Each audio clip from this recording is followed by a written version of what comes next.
welcome. I'm here with David Ellis in Atlantis Crystals, and David is going to talk to us today about using a pendulum. Welcome, David. Thank you, Susan. How are you today? I'm very good. Good. Very good. Good. David, you're going to talk to us about using a pendulum. Just explain, first of all, to us what is a pendulum? A pendulum is any weight suspended from a piece of string. In very crude terms. Mm-hmm. I have a very special pendulum here. The only reason it's special is because it's made of clear quartz and it's on a chain. Okay? But in principle, this is a pendulum, and this could be a piece of string and this could be a piece of timber. So that is basically what a pendulum is. Okay, so and what use then is a pendulum? What is it used for? You can use a pendulum for guidance.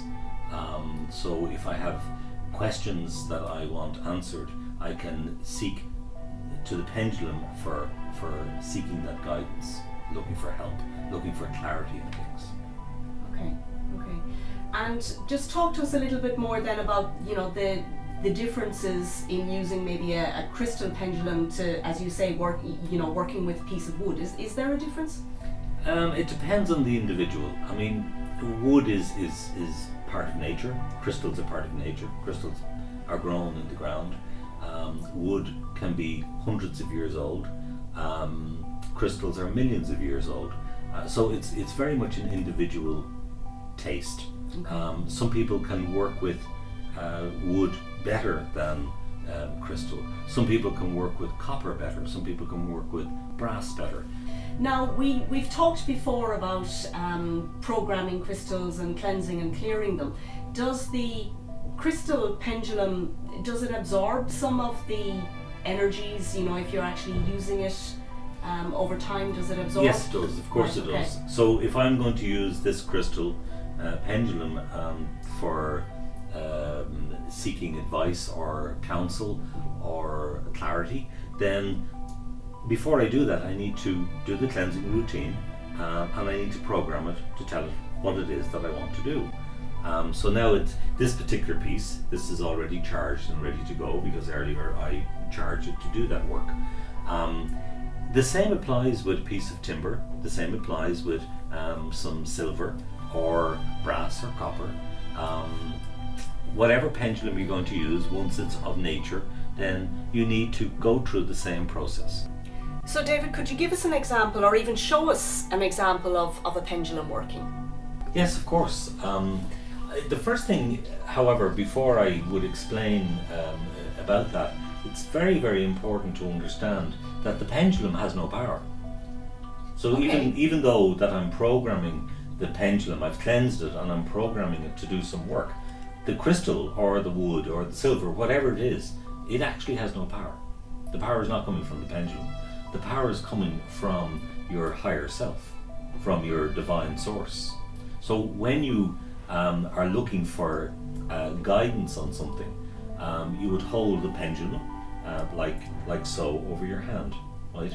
Normally, if you're beginning this, you would ask the question, which is my yes and which is my no? But you're not asking the pendulum, which is my yes and which is my no. You're asking your higher self. And your higher self, through the pendulum, is going to give you a visual demonstration of which is my yes and which is my no. In my case, I already know which is my yes and which is my no. This is my yes, circular movement is my yes, and it would just take on a little life all by itself. And then my no is just a swing of the pendulum. So this is my no.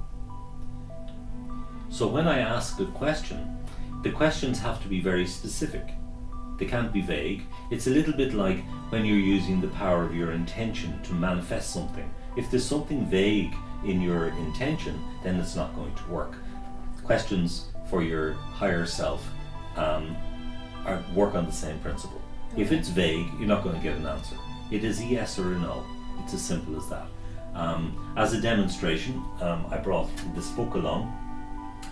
This book is Healing Crystals by a wonderful author called Michael Giengers. And in my experience, Michael Giengers' understanding and learning about crystals is far superior to anybody else's. So if I buy any book, for example, and I wanted to use the pendulum to find out, is this book an integrous read, or was it written with integrity, then I would place the pendulum over the book and I would ask the question, is this book integrous? And I am guided through the pendulum by my higher self that yes, indeed, this book is integrous, and therefore it will be a good read. It's so important to realize that if you ask a question and you're not getting an answer, a lot of people, they want the answer, and they spend huge amounts of time holding the pendulum, and the pendulum is not moving, right? And then eventually it will move. But that is not a guidance from self, from higher self. This is simply the muscles in the arm beginning to slightly fluctuate and vibrate, and as a result it creates a movement which you cannot see with your eye, and therefore creates the spin of the pendulum or the movement of the pendulum.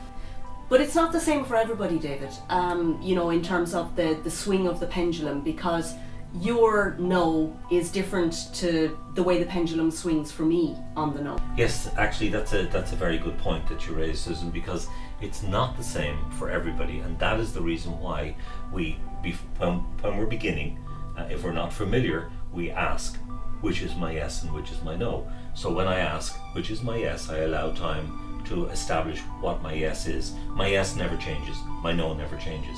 So so it can be different for everybody. For example, I know that it's different for you, so perhaps you might, demonstrate that. Show me my yes.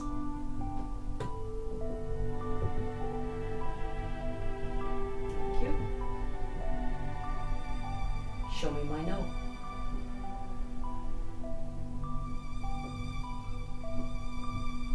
Thank you.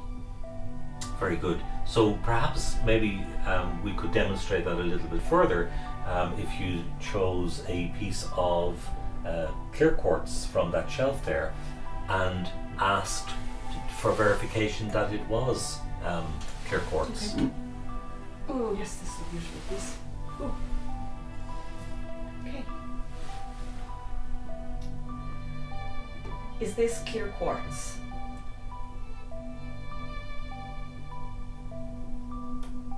Yes, thank you. I love the way it stops when you say thank you. Yeah.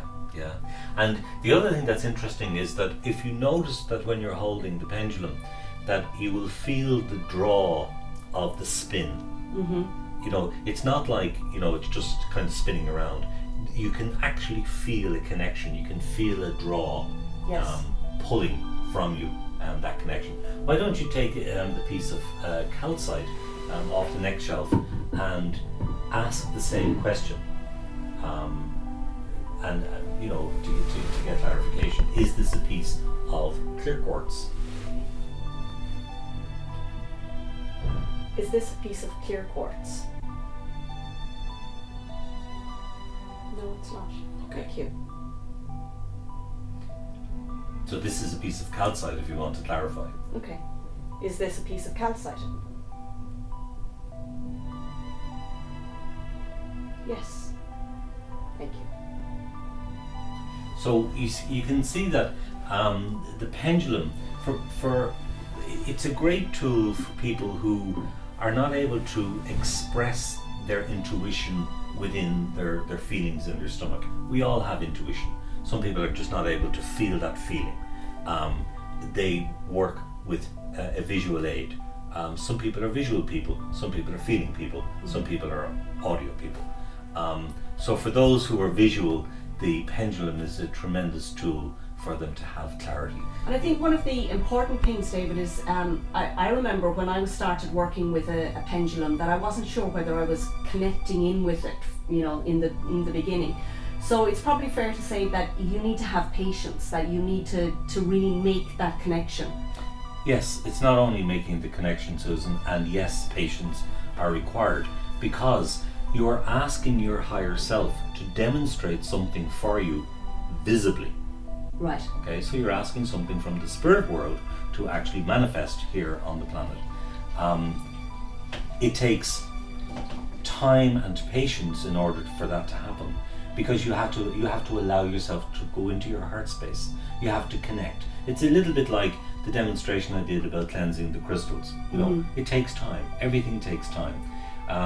When you see people in a shop, for example, and they whip off their necklace, and they take off their necklace and they spin radically, demonstrating, oh, I'm asking my higher self for guidance. No, they're not. This is ego at marvelous play in a demonstration, taking them down the road that they think that they're connecting with their higher self. Unfortunately, the ego is always in fear of being annihilated and is always in fear of extermination, and therefore plays tricks with us all of the time. So if I'm in that space where I haven't allowed myself go into the gap, in other words, I haven't allowed myself to connect with my heart space, then my ego is in charge. So what answer do I want? Should I buy this book? And the ego goes, yes, of course, right? And here we go, spinning out of control, right? This is not connection. This is not getting guidance. This is simply allowing your egotistical self to actually control your pendulum and control everything else that you do in life. To connect with your higher self, as you said, takes patience and it takes trusting. Trust the feeling that you feel in your tummy when you know it's correct. And it takes practice. And it takes practice and practice and practice. Okay. Thank you, David, for our wonderful chat today. Oh, you're very welcome, Susan. And thank you, everybody, for watching. And remember, listen to what it is that is in your heart and feel that feeling in your tummy, and you will never, ever, ever go astray. Thank you indeed.